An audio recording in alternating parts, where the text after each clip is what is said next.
বাজাচ্ছে বাঁশি বায়া, তো কেউ গিটার, কেউ তালি, কেউ গাইছেন জাতীয় সঙ্গীত, দেশত্ববোধক গান, তো কেউ গাইছেন প্রেমিকার রাগ ভাঙানোর গান। ভাবছেন কোনো গানের প্রোগ্রামের কথা বলছি? মোটেও না। একদল সাংস্কৃতিক শিল্পীরা উদ্যোগ নিয়েছে বন্যার্তদের সহযোগিতা করার, আর তা করার জন্য গান গেয়ে গিয়ে অর্থ সংগ্রহ করছে বরিশালের এই সংস্কৃতি প্রেমীরা। আজকে হিন্দু, মুসলিম, বৌদ্ধ, খ্রিস্টান সবাই একত্র হয়ে আমাদের একটাই কথা, বন্যার্ত মানুষরা ভালো থাকুক, যে যেখানে বিপদে পড়েছে সেই বিপদ মুক্ত হোক।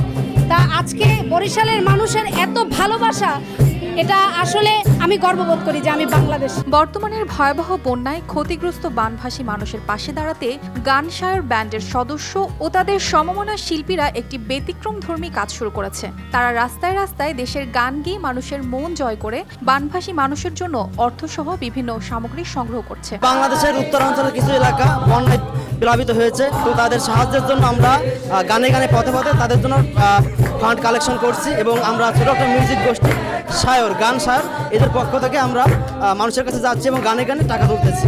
24 সদস্যের একটি গানের দল গানসায়র ব্যান্ড গ্রুপের কার্যক্রম চালাচ্ছে এ দলের কর্ণধার সঞ্জিত সমদ্দর। তিনি খেয়ালি গ্রুপ থিয়েটারের সাংগঠনিক সম্পাদকের দায়িত্ব পালন করছেন। আমরা গান গেয়ে মানুষকে মনোরঞ্জন করে যাতে তাদের কাছ থেকে দুই একটি পয়সা যদি পাই, সেই টাকা আমরা আমাদের সেই ফেনী, ব্রাহ্মণবাড়িয়ায় যে যে জায়গায় ক্ষতিগ্রস্ত হচ্ছে সেই জায়গায় পাঠানোর চেষ্টা করতেছি আমরা। ভয়াবহ বন্যায় দেশে প্রত্যেক নাগরিক যেভাবে নিজ নিজ জায়গা ও সামর্থ্য দিয়ে কাঁধে কাঁধ মিলিয়ে বন্যার্ত মানুষদের সহযোগিতায় এগিয়ে আসছে, তা পূর্বে দেখা যায়নি। News desk, RTV।